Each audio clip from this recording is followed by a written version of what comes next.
Assalamualaikum warahmatullahi wabarakatuh.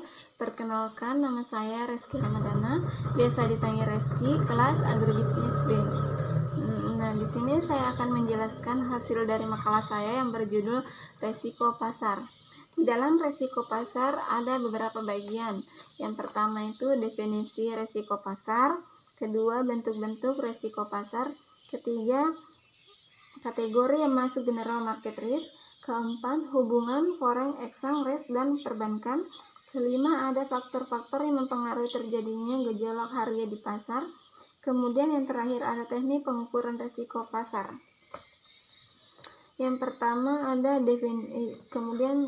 saya akan menjelaskan definisi dari resiko pasar. Resiko pasar merupakan kondisi yang dialami oleh suatu perusahaan yang disebabkan oleh perusahaan kondisi dan situasi pasar di luar dari kendali perusahaan. Resiko pasar disebut juga sebagai resiko menyeluruh karena sifat umumnya adalah bersifat menyeluruh yang dialami oleh seluruh perusahaan. Kemudian ada bentuk-bentuk resiko pasar. Di dalam bentuk-bentuk resiko pasar dibagi menjadi dua bagian. Yang pertama, general market risk atau disebut juga sebagai resiko pasar secara umum, dan kedua ada specific market risk atau resiko pasar secara spesifik. Nah, resiko pasar secara umum dialami oleh seluruh perusahaan yang disebabkan oleh suatu kebijakan yang dilakukan oleh lembaga yang terkait, yang mana kebijakan tersebut mampu untuk memberi pengaruh bagi seluruh sektor bisnis. Adapun contohnya itu seperti pada saat BI rate dinaikkan, maka suku bunga kredit di perbankan akan mengikuti kondisi tersebut, yaitu menaikkan suku bunga kredit. Yang kedua ada specific market risk. Specific market risk itu merupakan suatu bentuk risiko yang dialami secara khusus pada suatu sektor atau sebagian sektor tanpa bersifat menyeluruh. Contohnya terdapat pada salah satu perusahaan di mana pihak manajemen atau komisaris perusahaan tersebut tidak kriminal yang luar biasa dan diekspos oleh berbagai media. Adapun kategori yang masuk general market risk yaitu diantaranya forex exchange risk, kedua ada interest rate risk, ketiga ada commodity position risk, keempat equity position risk, kemudian yang terakhir terdapat politik risk. Nah, foreign exchange risk itu merupakan bagian dari money market atau pasar keuangan. Kemudian yang kedua terdapat interest rate risk, yaitu risiko yang dialami akibat dari perubahan suku bunga yang terjadi di pasar yang mampu memberi pengaruh bagi pendapatan perusahaan. Ketiga ada commodity position risk, yaitu suatu situasi dan kondisi di mana terjadinya kerugian akibat perubahan harga barang komoditi di pasar yang disebabkan oleh faktor-faktor tertentu. Yang keempat ada equity position risk.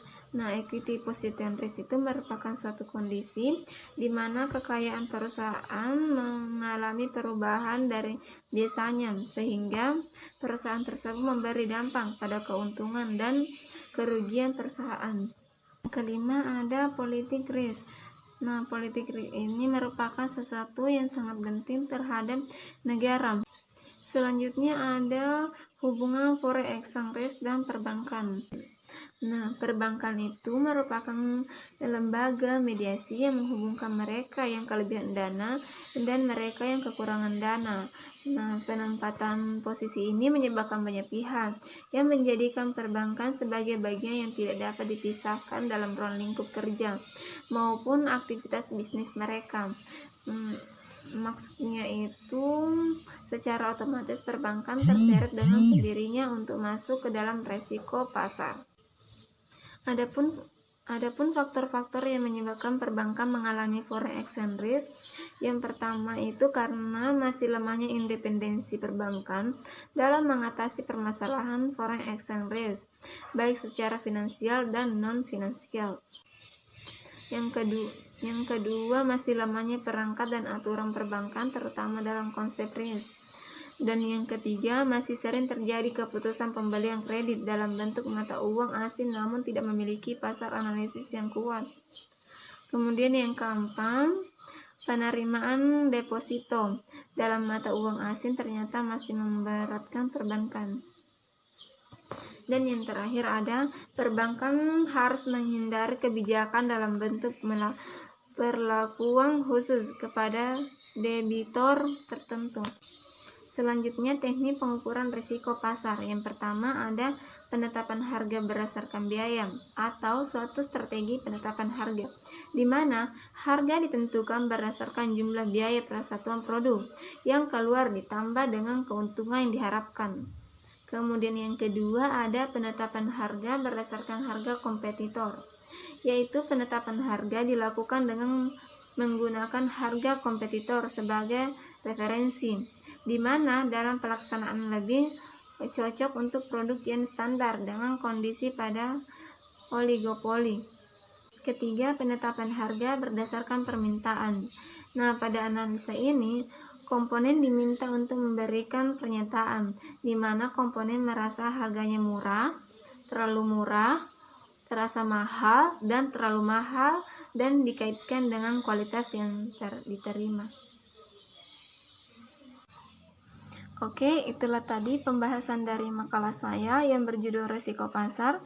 Kemudian kesimpulannya itu bahwa risiko pasar merupakan suatu kondisi yang sedang dialami oleh sebuah perusahaan yang disebabkan oleh perubahan kondisi dan situasi pasar di luar dari kendali perusahaan.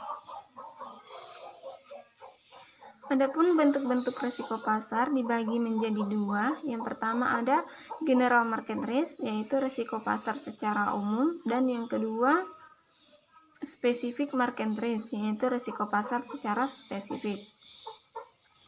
Nah, adapun kategori yang termasuk ke dalam general market risk, diantaranya ada foreign exchange risk, interest rate risk, commodity position risk, equity position risk, dan yang terakhir ada politik risk. Adapun pengertian dari perbankan itu merupakan suatu lembaga mediasi yang menghubungkan mereka yang sedang kekurangan dana dan mereka yang sedang kelebihan dana. Penempatan ini menyebabkan Adapun pengertian dari perbankan bahwa perbankan merupakan suatu lembaga mediasi yang sedang menghubungkan mereka yang kekurangan dana atau disebut juga sebagai defisit dan mereka yang sedang kelebihan dana atau surplus. Nah, penempatan posisi ini menyebabkan banyak pihak yang menjadikan perbankan sebagai bagian yang tidak dapat dipisahkan dalam ruang lingkup kerja mereka dan aktivitas mereka. Nah, artinya itu bahwa secara otomatis perbankan terseret dengan sendirinya untuk masuk ke dalam risiko pasar. Faktor-faktor yang mempengaruhi terjadinya gejolak harga di pasar, yang pertama yaitu fundamental ekonomi, kedua terjadinya peristiwa besar dalam ekonomi dan politik, ketiga campur tangan finansial otoritas, keempat perimbangan kekuatan permintaan dan penawaran, kelima ada likuiditas pasar, dan yang terakhir ada suburnya kegiatan arbitrage. Adapun teknik-teknik pengukuran risiko pasar terbagi juga menjadi 3 bagian. Yang pertama ada penempatan harga berdasarkan biaya, dan yang kedua penempatan harga berdasarkan harga kompetitor, dan ketiga pendekatan harga berdasarkan permintaan.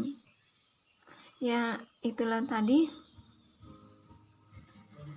Oke, itulah tadi pemaparan dari makalah saya yang berjudul Risiko Pasar. Kurang dan lebihnya mohon dimaafkan. Wabillahi taufiq wal hidayah. Wassalamualaikum warahmatullahi wabarakatuh.